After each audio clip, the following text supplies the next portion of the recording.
This is a group of 17 women. They formed 4 subgroups.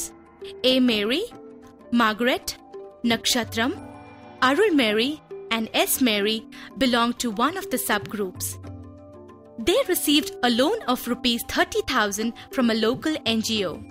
The first step was to buy vessels and fish with the loan amount.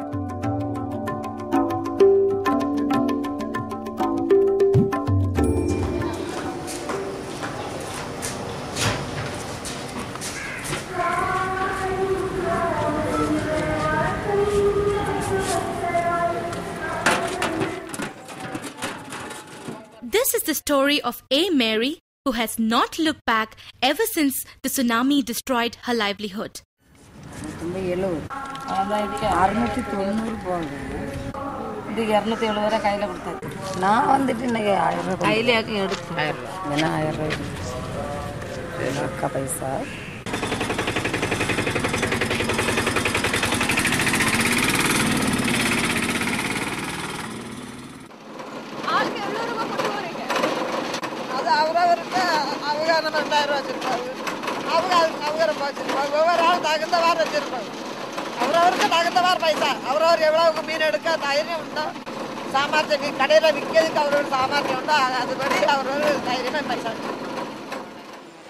வாடகைன்னா எனக்கு kilometre கணக்கு பண்ணி kilometre 5 ரூபா வாங்குவேன் அவள்கிட்ட.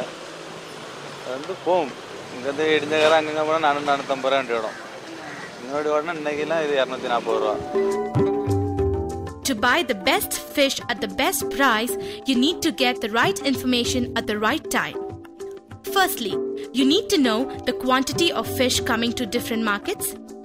Secondly, it is important to know at what time the fish is coming to different markets. Thirdly, the price at which the fish is being sold. Lastly, you need information on the type of fish.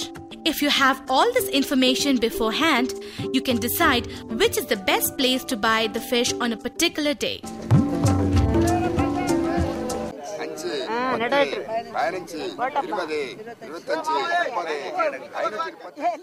எங்களுக்கு கடற்கரையில் போகும்போது செய்தி கிடைக்கும். இந்த மற்றுள்ள ஆளுகள்கிட்ட வந்துக்கிட்டு செல்லிஃபோன் இருக்கவங்க மாறி மாறி பேசிடுவோம். வேறு வியாபாரி மாதிரி வந்துக்கிட்டு 4 பேர் ஒரு ஊருக்கு போவாவும், 4 பேர் ஒரு ஊருக்கு போவாவும். அப்போ அங்கே வந்துட்டு ஒரு ஊரில் மீன் இருக்குங்க, இந்த மீன் இங்கே இல்லைன்னு அவங்க செல்லிஃபோனில் பேசுறது எங்களுக்கு தெரிஞ்சிடும் விஷயங்கள் மாறி மாறி.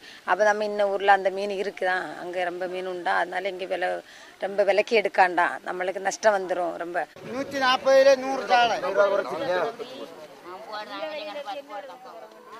அது இனி நாங்கள் இப்போ நினச்சிட்டே இருக்கோம். எங்களுக்கும் எங்கள் குரூப்புகள்லாம் 2 செல்லிஃபோன் எடுக்கணும்.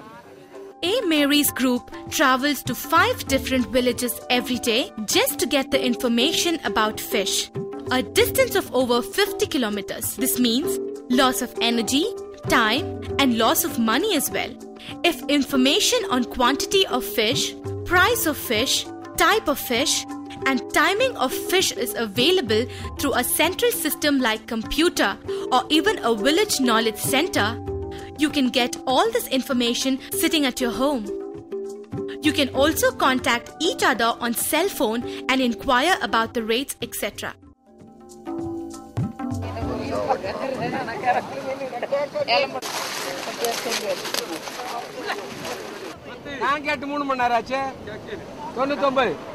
குளோபலைசேஷனுடைய ஒரு பொதுவான ஒரு ட்ரெண்ட் என்ன என்று சொன்னால், சிறிய தொழில் செய்யக்கூடியவர்கள், சிறு தொழில் செய்யக்கூடியவர்கள், small producers, primary producers, small producers, இவர்களுக்கு உலக மார்க்கெட்டில் எக்கானமிஸ் ஆஃப் என்று சொல்லுவோம், எக்கானமிஸ் ஆஃப் ஸ்கேல்.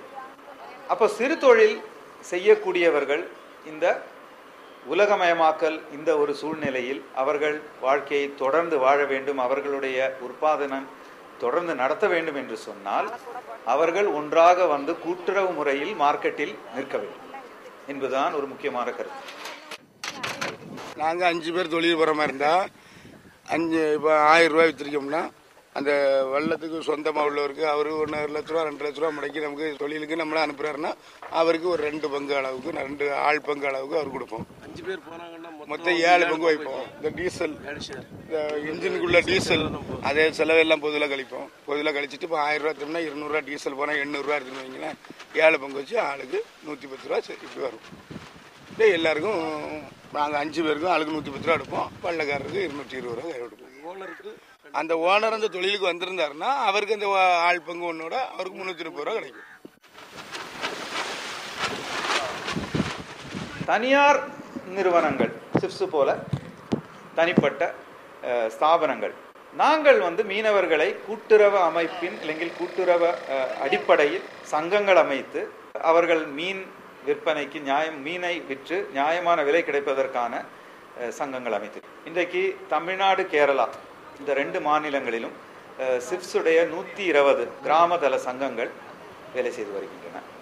45 கோடி ரூபாய்க்கு மீன் விற்று கொண்டிருக்கின்றனர். இந்த ஒரு உதாரணத்தை நாம் எடுத்தால் நிச்சயமாக கூட்டுறவு அமைப்புகளால் மீனவர்கள் மிகவும் முன்னேற்றம் அடைவதற்கான வாய்ப்பு இருக்கின்றது நாம் தெளிவாக சொல்லலாம். அவர்களுக்கு நியாயமான விலை கிடைக்கிறது. கடற்கரைகளை அவர்களை சுரண்டி வாழக்கூடிய வியாபாரிகளும் இடத்தட்டுக்காரங்க அவர்களுடைய அந்த இதிலிருந்து வலையிலிருந்து விடுபட்டு மீனவர்களுக்கு நியாயமான விலை கிடைக்கிறது.